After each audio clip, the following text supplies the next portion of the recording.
So good afternoon, dear participants, and welcome to that late afternoon session where we are discussing about the patient perspectives. We are chairing here two persons. My name is Salla Seppänen and I'm the EWMA president. Yo soy José Verdú, tesorero de la EWMA y miembro del comité director del GNUPP. And we shall have 3 presentations in English and 1 presentation in Spanish, so I hope you have the translators if you need for that. So we start first to look at about the patient rights of the wound, to debate why the patient's perspective and the wound rights is important in wound management. And the EWMA Council member Georgina Gethin is going to tell us about that, why it is important. So please, Georgina, the floor is yours. Thank you very much, and good evening to everybody. It's great to see so many that are not going out damaging their skin in the sunshine and staying here in the darkness. It's really good to see you all.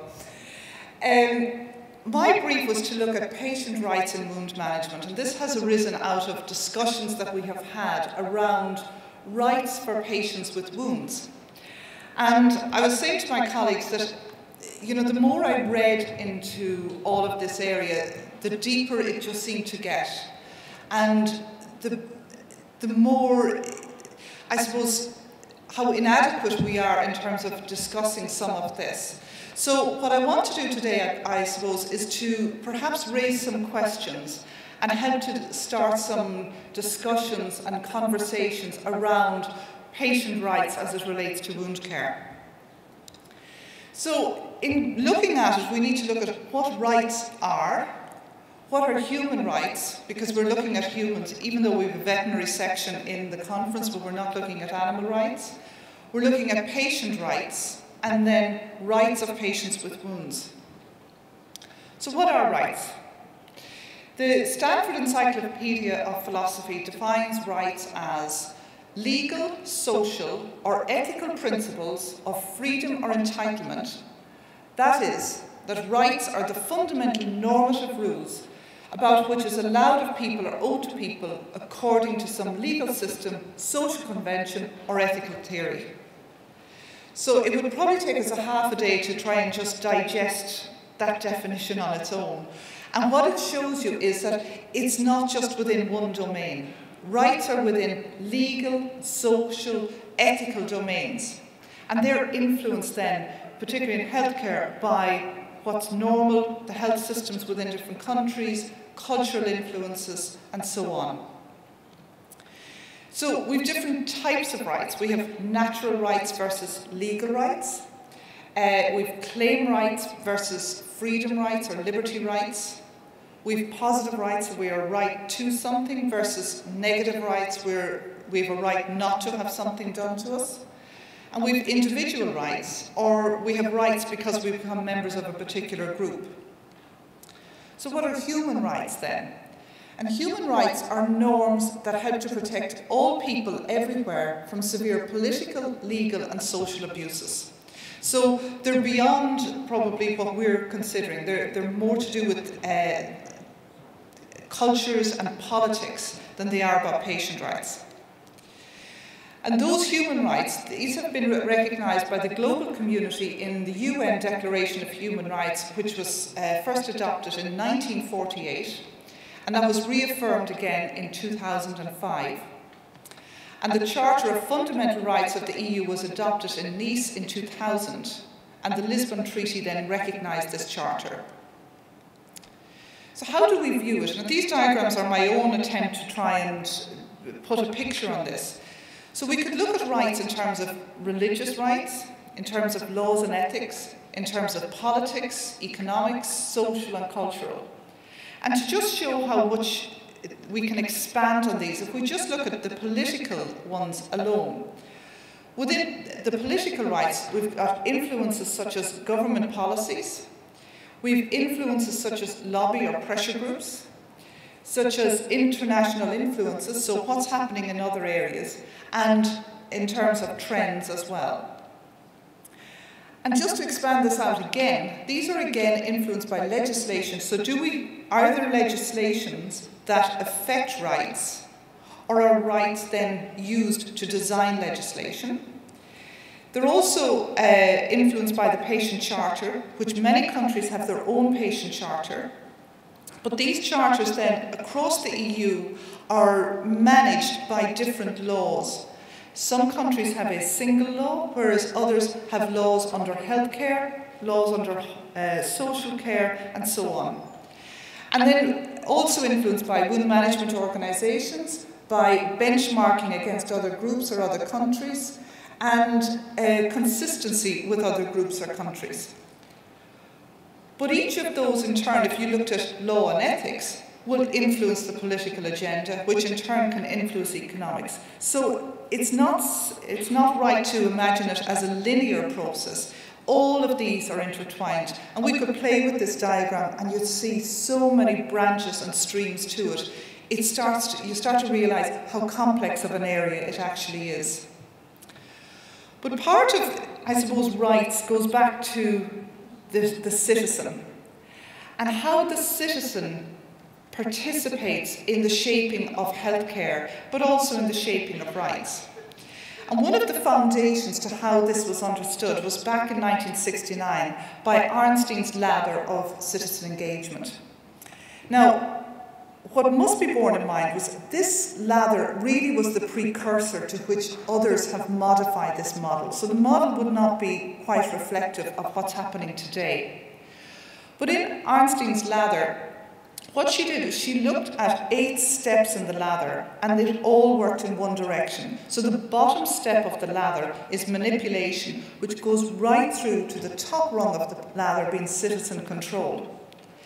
And within that, there are different degrees. So we've got the lower rungs of the ladder where the citizen is not engaged, there's no participation, going to degrees of tokenism, which I would argue we are at risk of being stuck in at the moment. So many groups now require patient representatives, but are we paying lip service to that, or are we really engaging patients for whom the particular issue is a problem for them? Right up to the top, which is the degree of citizen power. So fundamental to this, what Arnstein says is that nobodies in several arenas are trying to become somebodies with enough power to make the target institutions responsive to their views, aspirations and needs. And she would argue that the measure of participation is the power to make decisions, and seizing this control is the aim of citizen engagement. And some of the critics, I suppose, of the ladder, a recent one that I just looked at by Tritter and McCallum, and they say that patient and public involvement is most likely to fail if there is a mismatch of expectation or method. So what do I expect? If I have a wound and I am in Ireland, or I have a wound, I'm in Switzerland, or I'm in Spain, what is my expectation? And that is all influenced by the healthcare system, by the organisation, by the community, and by the individual. And in terms of user involvement and patient participation across the European countries, this is very different. But what we're seeing more and more are, for example, patient councils. We have complaint systems, we've got advocacy groups, we've more user involvement in research. So, for example, ethics committees require that patients are on an ethical committee. Also, we have patients more involved in teaching, particularly in areas of nursing and medicine, where they're using testimonials to try and, as part of the education process. And also in research strategies. We now, in our university, we must have laypersons in curriculum design.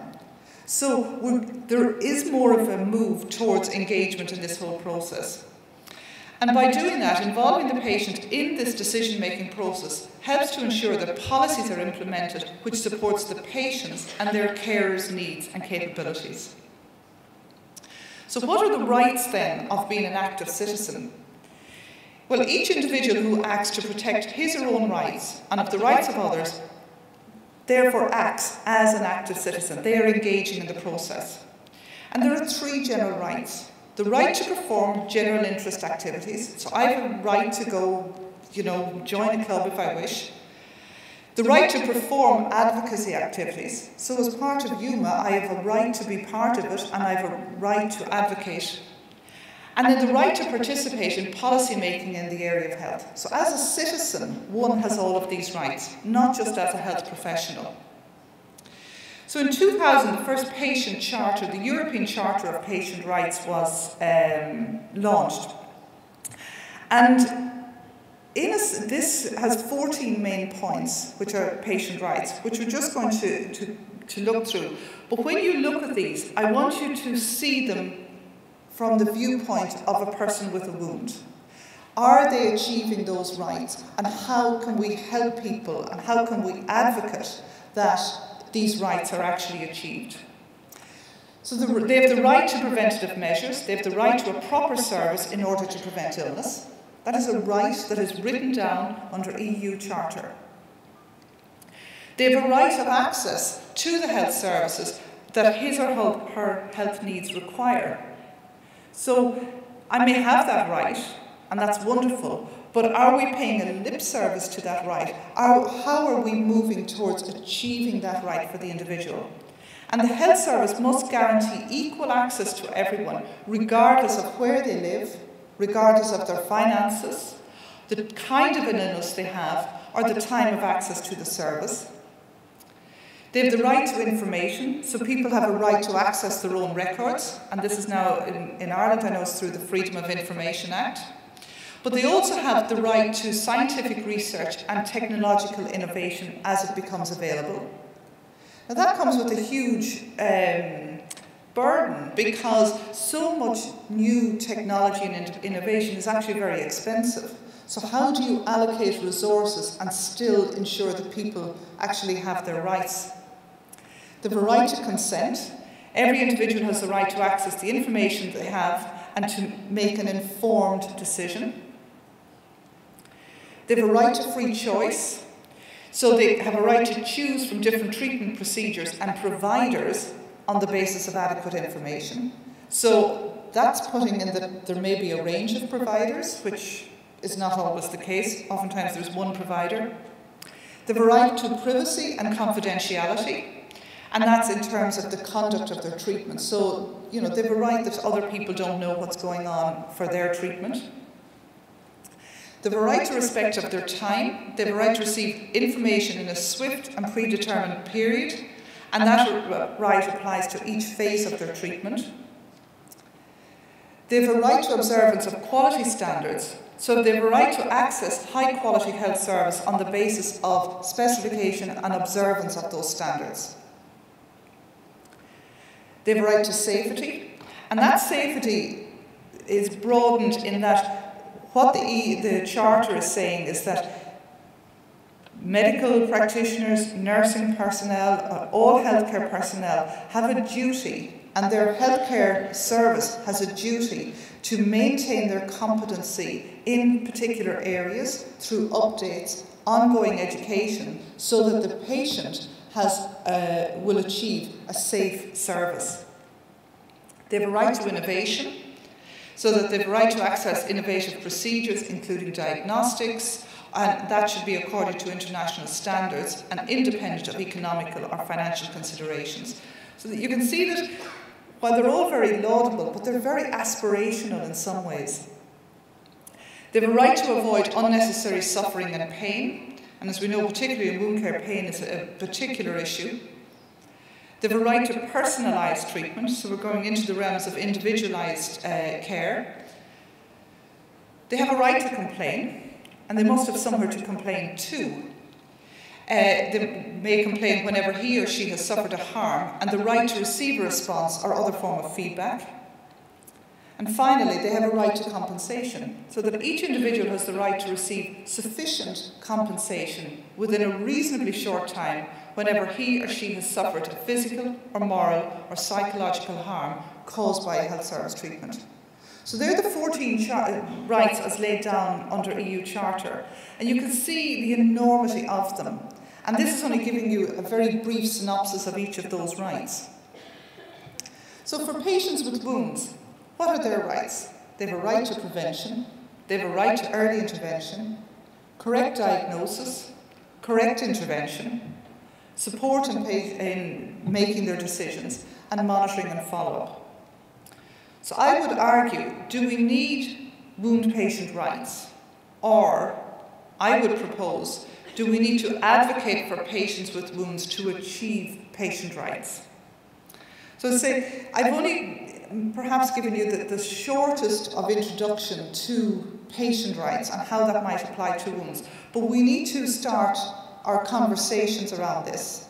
And we need to see how we as wound care organisations and how we as EWMA can promote the patient's rights for persons with wounds.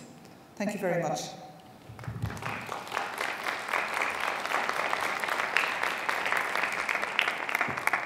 Thank you, Georgina, about your excellent presentation. Georgina, I have to leave to the other session after this presentation, so if you have any questions, please now you have an option to do that. Please. Yeah. Yeah. It's a little bit difficult to see, the lights are so. You have a right not to ask a question. So I ask you one question about that. You said that the patients with wounds should have the rights. Which you see as a biggest challenge for that we can get forward on that? I would see us looking at the service provision as being the starting point, because unless we have a service for people to access, everything else becomes immaterial. And what we're seeing is that, you know, it does depend on where you live sometimes, and that can be within one country, it can depend on which area you live in as to that service. And then you've got issues around the quality of that service. So to me, I think it's about looking at the service as being the starting point upon which we start to build everything else. Yes, so it is very much culturally and society bounded then. Yeah. So, thank you, Georgina. Thank you.